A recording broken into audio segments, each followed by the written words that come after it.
हरे कृष्णा। जगत गुरु श्रील प्रभुपाद की जय।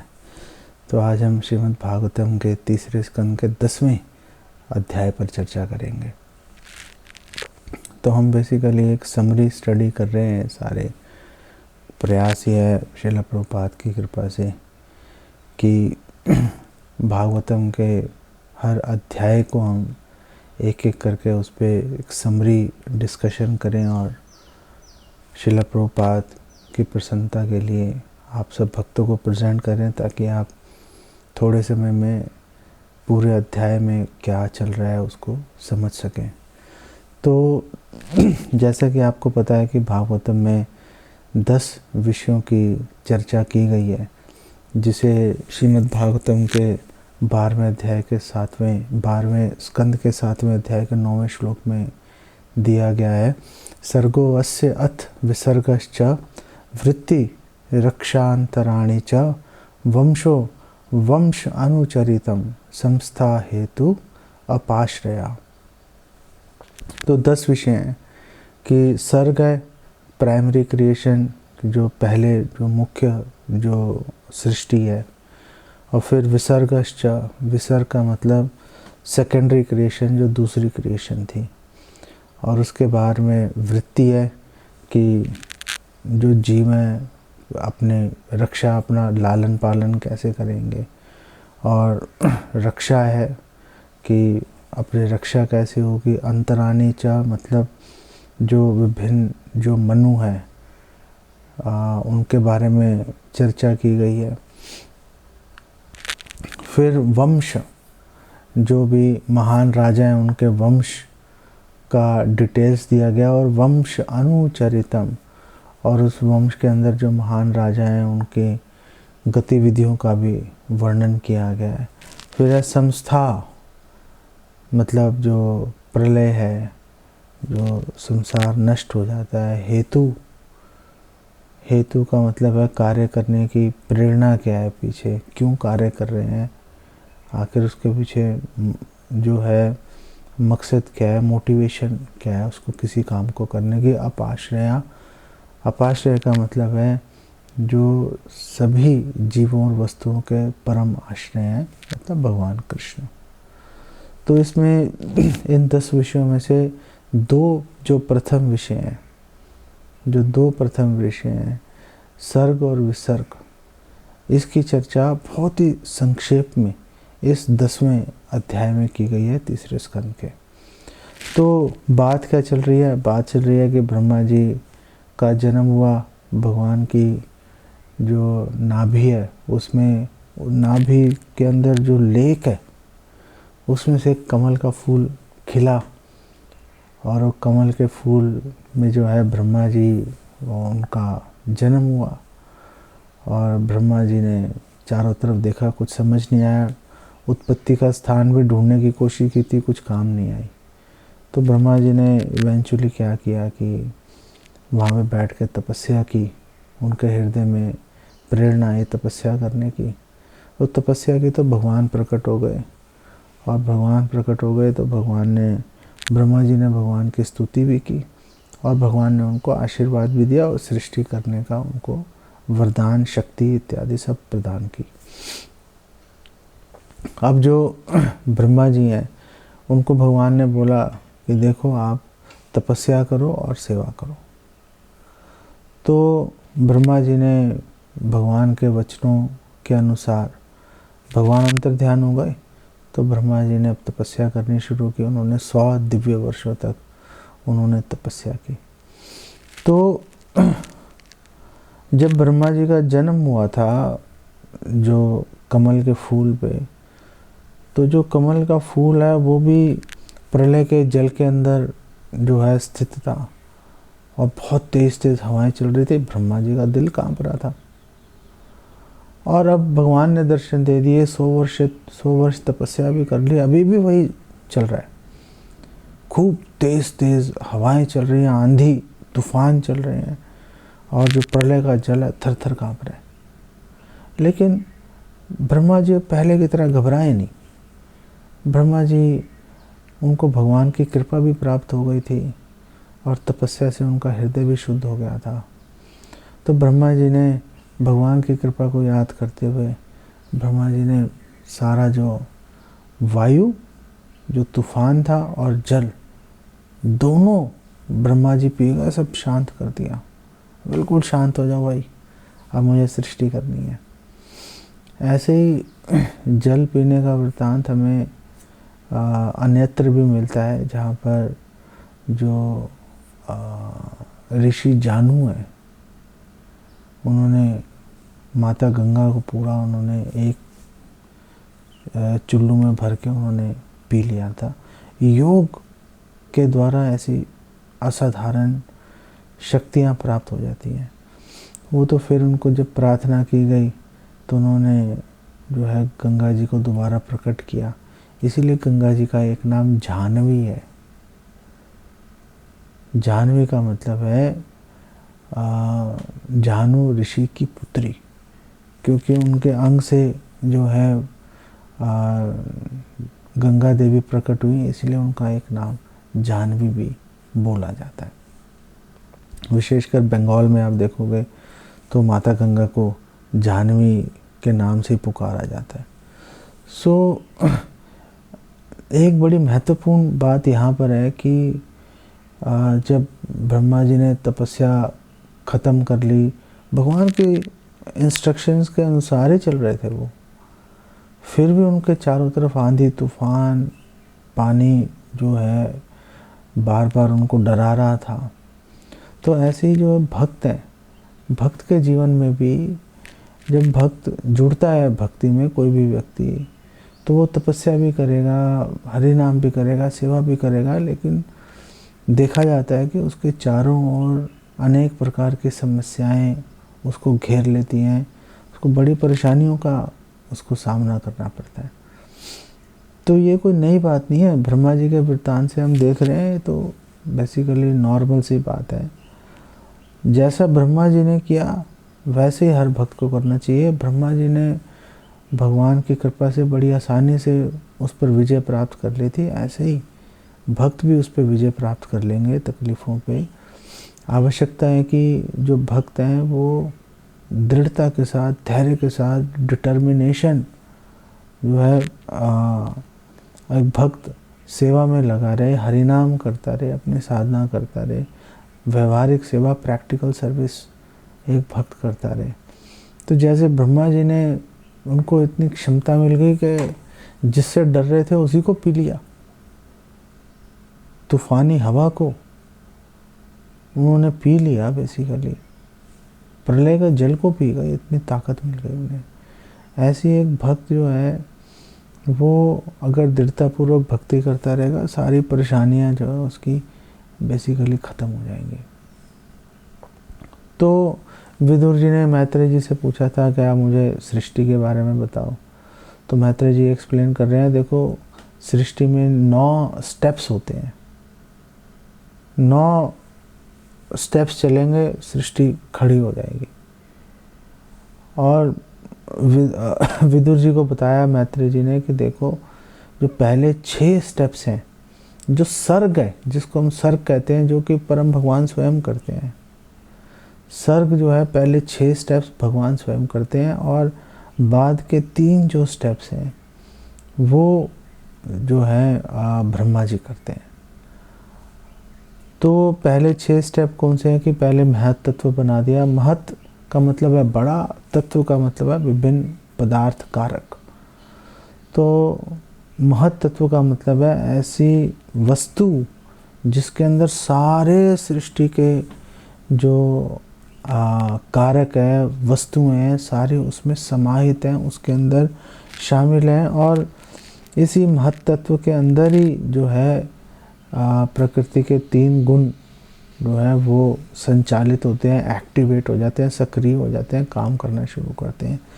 दूसरी जो चीज़ भगवान ने बनाई वो थी झूठा अहंकार। भौतिक प्रकृति है, झूठे अहंकार के बिना आखिर कैसे चलेगी। और इसी के अंदर, इस झूठे अहंकार के अंदर ही जो है भौतिक पदार्थ, विभिन्न भौतिक ज्ञान और भौतिक कार्य, ये इसके अंदर एक्टिवेट, सक्रिय हो जाते हैं। ये जो झूठा अहंकार है, यही हृदय में काम वासना और इंद्रिय तृप्ति की भावना को बढ़ावा देता है। और भागवतम हमें बताती है कि जैसे जैसे हमारे हृदय में इच्छाएं तरह तरह की आती रहेंगी, उसके अनुसार जो है हमें विभिन्न प्रकार के शरीर और विभिन्न प्रकार की वस्तुओं परिस्थितियों का हमें सामना करना पड़ेगा। तीसरी जो चीज़ भगवान ने बनाई, सर्ग की हम बात कर रहे हैं, तो उसमें भगवान ने जो है इंद्रियां जो बनाई और इंद्रियों के जो वस्तुएं हैं उसका उन्होंने सृष्टि की। चौथी चीज़ जो भगवान ने ज्ञान बनाया और कार्य करने की क्षमता को भगवान ने बनाया। पांचवी जो भगवान ने सृष्टि की वो था कि जितने भी जो सतोगुण है, सतोगुण से भगवान ने जो जो नियंत्रित करने वाले देव हैं उनका भगवान ने जो है सृष्टि की। और छठी जो उन्होंने भगवान ने सृष्टि की, वो सृष्टि की उन्होंने अज्ञान की सृष्टि की। एक तरफ तो झूठा अहंकार भगवान ने बना दिया, झूठे अहंकार से व्यक्ति को ये लगना शुरू हो गया कि मैं ही भोगता हूँ, ईश्वरो हम भोगी। और दूसरी तरफ झूठा अज्ञान सामने रख दिया। जो अंधकार में अज्ञान है, वो अज्ञान से एक व्यक्ति को ये सोचना शुरू कर दिया कि मैं भौतिक पदार्थों का भोग करके सुखी रह सकता हूँ। लेकिन मैत्रेय जी ने विदुर जी को बताया, ये जो अज्ञान है ये ऐसा यंत्र है कि ये स्वामी को मूर्ख बना देता है।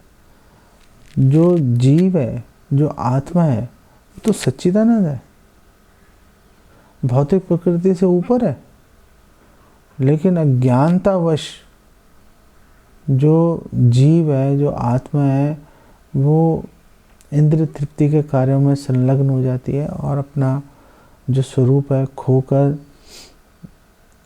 जबरन अपने इंद्रियों की और लोगों की सेवा में लग जाती है। अब यहाँ तो सर्ग खत्म हो गया, अब ब्रह्मा जी का कार्य शुरू हो गया। ब्रह्मा जी ने जो है सबसे पहले ब्रह्मा जी ने पेड़ पौधे इत्यादि जो वस्तुएं बनाई, जो कि 6 तरह की थी। और 8वां जो स्टेप है क्रिएशन का, विसर्ग का दूसरा स्टेप, उसके अंदर ब्रह्मा जी ने जितनी भी निम्न योनियाँ हैं पशु पक्षियों इत्यादि की, वो उन्होंने बनाई। और विदुर जी ने और मैत्रेय जी ने बताया कि ये जो जितनी भी निम्न योनियाँ हैं बहुत ही अज्ञानी और बहुत ही मूर्ख होती हैं। सूंघ कर जो है अपना भोजन तलाश करती रहती हैं और याददाश्त नहीं होती। जो भी उनके साथ घटित होता है कुछ समय में भूल जाते हैं वो बेसिकली। और अगर आप देखो तो मनुष्य भी धीरे धीरे उसी दिशा में जा रहा है, बहुत तेज़ी से दौड़ के। जो 9वां स्टेप था, 9वां स्टेप जो है वो ब्रह्मा जी ने क्या किया कि ब्रह्मा जी ने 9वें स्टेप में मनुष्यों की उन्होंने रचना की। और मैत्रेय जी ने बताया कि ये जो मनुष्य है ये इतनी अजीब सा प्राणी है कि एक तो अपने पेट में भोजन स्टोर करके रखता है, दूसरा बहुत ही रजोगुनी है, बहुत रजोगुनी है। रजोगुनी का मतलब है हमेशा काम वासना के पीछे दौड़ता है। और मैत्रेय जी ने बताया कि है तो बहुत दुख भरा जीवन बिताता है, सारा जीवन दुखी रहता है, माँ के गर्भ में प्रवेश लेने से पैदा होने पर और आगे पूरा जीवन मृत्यु पर्यंत परेशान रहेगा, दुखी रहेगा। लेकिन ये सोचता है मैं तो बहुत सुखी हूँ, मेरे जैसा तो कोई आदमी नहीं है। और ये बताने के बाद मैत्रेय जी ने बोला कि देखो एक 10वीं क्रिएशन भी है, एक सृष्टि का 10वां स्टेप भी है जो ब्रह्मा जी करते हैं। और उनमें ब्रह्मा जी जो है देवी देवताओं का की रचना करते हैं, और वो 8 तरह के होते हैं। उसमें वो एक्सप्लेन कर रहे हैं कि एक तो देवी देवता ही हैं, पितरी हैं, असुर जो राक्षस हैं वो हैं, गंधर्व अप्सराएं हैं, यक्ष राक्षस हैं, सिद्धचारण विद्याधर हैं, 7वां भूत प्रेत पिशाच है, और 8वां जो है सुपर ह्यूमन बीइंग्स। ये जो इन ऊपर की 7 जिन श्रेणियों में शामिल नहीं हो सकते, लेकिन उनके पास अद्भुत शक्तियां हैं असाधारण कार्य करने की, उनको इस कैटेगरी में यहाँ पर ला के रख दिया। ये सृष्टि कंप्लीट हो गई, सृष्टि संचालित हो गई, और सृष्टि इस तरह से बनाई गई कि प्रलय पर्यंत ये चलती रहेगी, इसको कोई रोक नहीं सकता। तो विदुर जी ने पूछा मैत्रेय मुनि से कि ये जो काल है, थोड़ा कुछ काल के विषय में भी बताओ, ये जो आपने सारी बातें की हैं इसमें काल दिखाई नहीं दिया। तो मैत्रेय जी ने बोला कि देखो ये जो काल है ये भगवान का एक निर्विशेष भगवान का रूप है। ये जैसे ब्रह्म ज्योति भगवान का निर्विशेष रूप है, ऐसे काल भी भगवान का निर्विशेष रूप है, और ये काल ही है जो कि प्रकृति के 3 गुणों को सक्रिय बनाता है। काल जब प्रवेश करता है महत्त्व के अंदर तो हड़कंप मच जाता है। भौतिक प्रकृति के 3 गुण जो है रजोगुण तमोगुण सतोगुण एक्टिवेट सक्रिय हो जाते हैं और उत्पात मचाना बेसिकली शुरू कर देते हैं। सृष्टि हो गई, लोग भोग इंद्रिय तृप्ति के पीछे भागना शुरू हो गए, और काल जो है धीरे धीरे बोलते हैं ना, काल कवलित होना। लोग मौत के मुंह में समाते रहते हैं, फिर पैदा हो जाते हैं, फिर मरना शुरू कर देते हैं। तो ये ब्रह्मा जी ने संक्षेप में जो मैत्रेय जी ने बताया कि सृष्टि कैसे हुई, ब्रह्मा जी ने किस प्रकार से जो है इस सृष्टि का निर्माण किया, तो इससे अगर आप देखेंगे तो 2 बातें समझ में आती हैं। पहली बात कि जो सृष्टि का जो मुख्य कार्य है सृष्टि के अंदर, वो तो भगवान स्वयं ही कर रहे हैं। पहले 6 कार्य तो भगवान खुद ही कर रहे हैं, और फिर जो थोड़ा बहुत काम ब्रह्मा जी कर भी रहे हैं उसको करने की क्षमता, कैपेबिलिटी, वो भी परम भगवान से आ रही है। इसलिए हमें हमेशा इस चीज़ को सोच के चलना पड़ेगा, अपने दिमाग में हमें इसे बिठाना पड़ेगा कि जो सृष्टि है, चाहे वो आध्यात्मिक जगत हो चाहे भौतिक सृष्टि हो, केवल और केवल भगवान को ही उसका स्रोत समझना चाहिए। कि कोई भी कार्य, कोई भी वस्तु है, भगवान ने बनाई है भाई, भगवान ने बनाई है। यहाँ पर एक बहुत बड़ा पैराडॉक्स, विरोधाभास खड़ा हो जाता है कि अगर हर वस्तु भगवान ने बनाई है तो फिर बुरी इस संसार में बुराइयाँ क्यों हैं, इस संसार में गलत चीज़ें क्यों हो रही हैं। इसका उत्तर जो है वो सनातन धर्म, जिसे अब सब लोग हिंदू धर्म कह रहे हैं, उसके अतिरिक्त कहीं इसका उत्तर नहीं मिलता। अब दुर्भाग्य की बात है कि लोग सनातन धर्म पर लगातार अटैक कर रहे हैं। ऐसे अब 1-2 दिन पहले मेरे को कोई बता रहा था कि एक कमला हसन है, एक बड़ा एक्टर दक्षिण भारत का, वो कह रहा है कि जो शिव भक्त हैं, शिवाइट्स जो हैं, वो हिंदू नहीं है। अरे भाई, आपने कभी पढ़ी नहीं किताबें, आप भांड हो, आपको नाटक नौटंकी करते करते चलो लोगों ने, क्योंकि लोग बेसिकली भोगी हैं, बेवकूफ़ हैं, उन्होंने पैसे आप पे फेंक फेंक के आपको अमीर बना दिया। अब आप सोच रहे हो कि हम तो फन्ने कहाँ बन गए। उन्होंने कभी शास्त्र पढ़े होते तो उनको पता चलता कि शिव जी को भगवान कृष्ण से, भगवान विष्णु से अलग करके देखा ही नहीं जा सकता। ब्रह्मा जी को भगवान कृष्ण से अलग करके देखा ही नहीं जा सकता। उनको इस बात की जानकारी ही नहीं है, उनको इस बात की जानकारी ही नहीं है कि भगवान शिव कितने अंतरंग पार्षद हैं भगवान कृष्ण के। और भगवान शिव को भगवान कृष्ण से अलग करने का जो प्रयास है वो कुत्सित प्रयास है, बहुत ही गलत प्रयास है। और इससे ना तो शिव जी प्रसन्न होंगे और ना ही भगवान कृष्ण। तो लोगों को भी, आप सब लोगों का भी एक कर्तव्य है बेसिकली कि शास्त्रों को पढ़ो और किसी उचित मार्गदर्शन में पढ़ो, जिससे कि ये कमला हसन टाइप, ये बॉलीवुड टाइप लोग जो हैं वो कुछ भी उल्टा सीधा बोल के आपको भ्रमित बेसिकली नहीं कर पाए, आपको कंफ्यूज नहीं कर पाए। आखिर कोई आपको क्यों भ्रमित कर पाए? अपने में आप क्षमता लेके आओ कि कोई ऐसा प्रयास करेगा तो भी सफल नहीं हो। उसके लिए आपको अपने शास्त्रों का अध्ययन करना पड़ेगा। इसको यहीं पे विराम देता हूँ। जगत गुरु श्रील प्रभुपाद की जय। हरे कृष्णा।